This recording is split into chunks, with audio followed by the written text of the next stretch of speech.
took off, and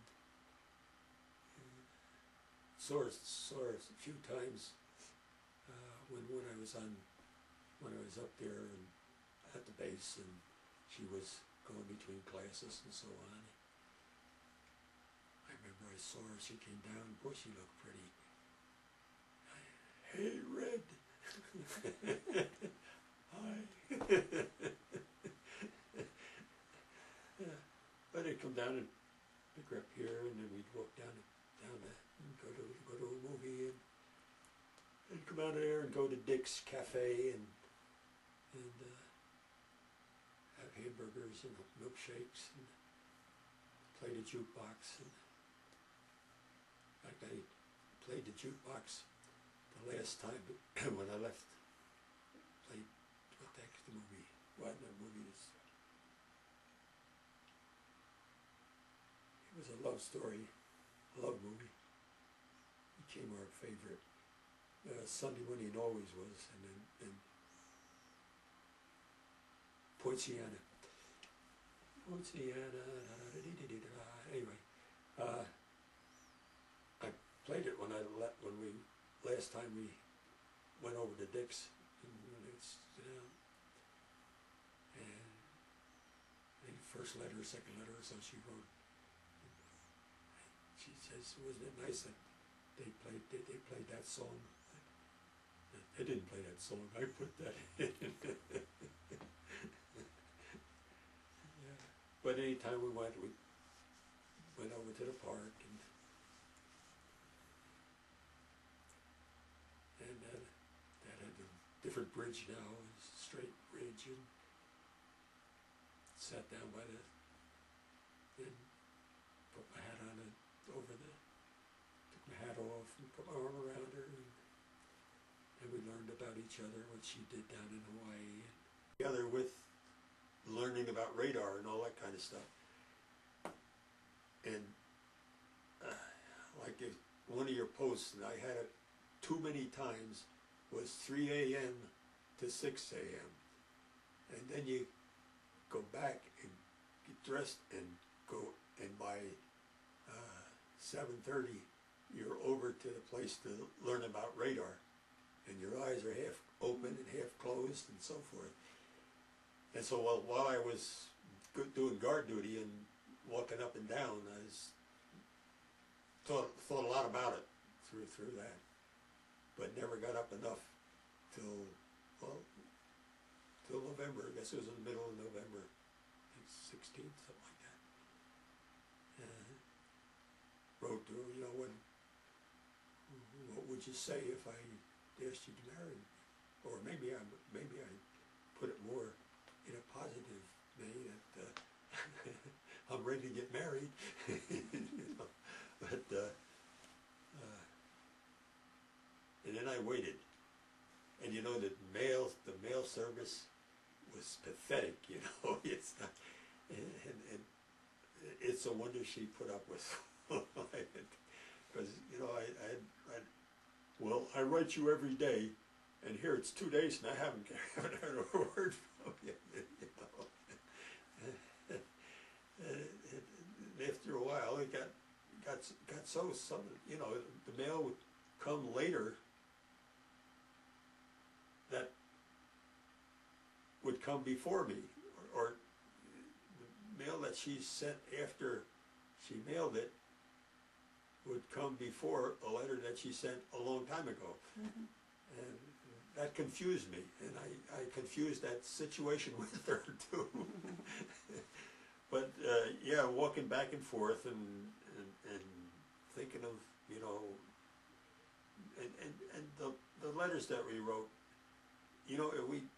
I wouldn't have said the things, I couldn't have said the things, let's say I wouldn't have enough nerve to say the things vocally that I could on paper. And so yeah, and she answered back pretty quickly, and she says, and she knew the folks would be, her folks would be very much against it, and her Grandma was very much against it. When we were writing to one another, and Grandma saw all the letters coming from Corpus Christi and going to Corpus Christi, and she wasn't very enthused and happy about it. You don't know this, man. You only know for a couple of weeks, and gee, you know, and he's not LDS, and no, she didn't mention LDS though,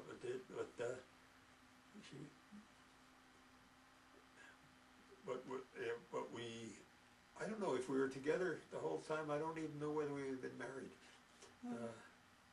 because I was a lot more able to express myself in writing than I am vocally.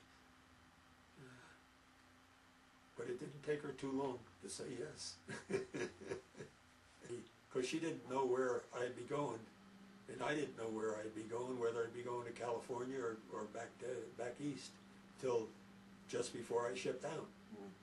So we had to make arrangements to tell her, to send a telegram which way I'm going. And you couldn't send a telegram at that period of time, because you couldn't announce where you were being shipped to. I sent her in the letter that if I was going to be shipped to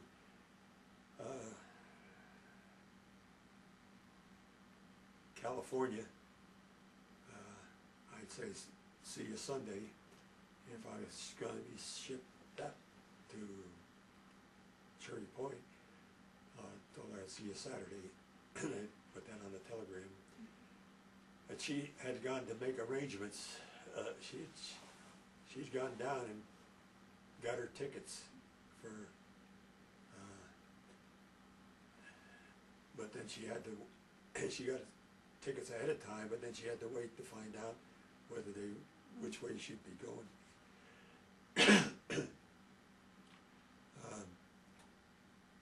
At any rate, I sent the ticket, and in the meantime too, I sent her money for the tickets, for the train, and she had some too that she'd got. And sent her the thing that we'd be going to the East Coast, and she had already made arrangements for the East Coast, and but she wasn't sure whether she would be able to, whether they'd be changed or not, and so she wrote in a letter later that she was prepared to take the bus that night if she couldn't get on the train. But she got the train and got the last Pullman on it. And she met my mother in Newark, New Jersey. And in the meantime, I had been sent to Cherry Point, and by the time Mom got to New Jersey, I was transferred from Cherry Point down to West Palm Beach, Florida. And so Mom was up in New Jersey and I was down in Florida, and she didn't know anything about it until I sent the telegram. And so she and your Grandma Burke drove down, not drove down, but got a Greyhound bus. Took them 3 days to get down to West Palm Beach, Florida. And I met her at the bus. She was all dressed in white, and it was funny. She'd come down, and we hadn't seen each other in a long time, and it wasn't, gee, I'm glad you're here, boy, I love you, and of course she was tired and everything coming down, but it was a little, because when we wrote the letters, boy, we were, what was going to happen. It didn't exactly happen now, but it happened later. So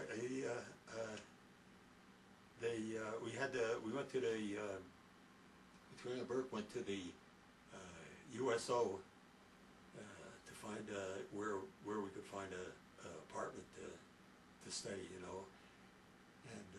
we were lucky, got an apartment on the second floor, and kitchen and so on in it, but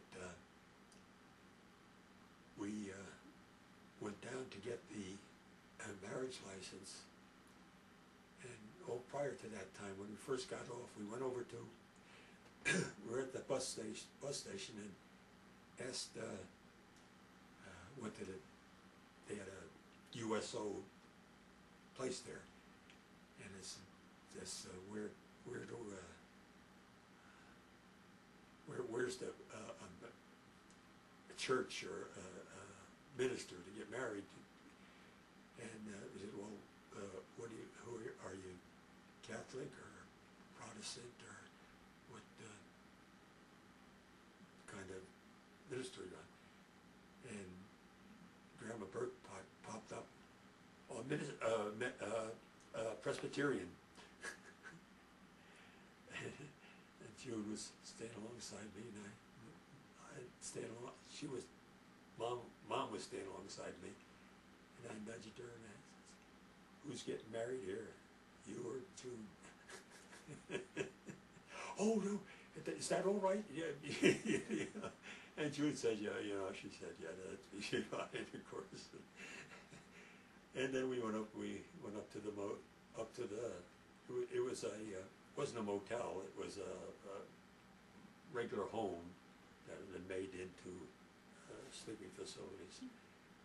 And so your mom and I had one room, and then across the corridor, Grandma Burke had her room. And so we went down from there to get a license down at the City Hall. And of course, the City Hall was closed on Saturday. Oh boy. So, well, what do we do now? So we got a hold of, we got a hold of the telephone book, or we got a hold of a judge. Got a hold of the judge and called him up, and he was a little ways away. He wasn't right next door. But we found out you had to be over 18 to get a marriage license in Florida. And June wasn't 18, or was it 19? 19 or 18. Anyway, one or the other, she was one year short of being out to get a license. The only thing we could do was send a telegram to Grandma Burke, not Grandma Burke, Grandma Frances, June's mom. And I had communicated with June's mom several times, and she'd written back, and she'd helped June get her things up before she left, and so she sent back permission. I think it was to Red Cross, and so they issued the license, and then we go down to get the permit, and that's when we contacted the judge, and he graciously came down and opened up the office and issued the permit for getting married. Now we got the license, and now the next thing is to get a hold of the minister and have him pronounce I do's.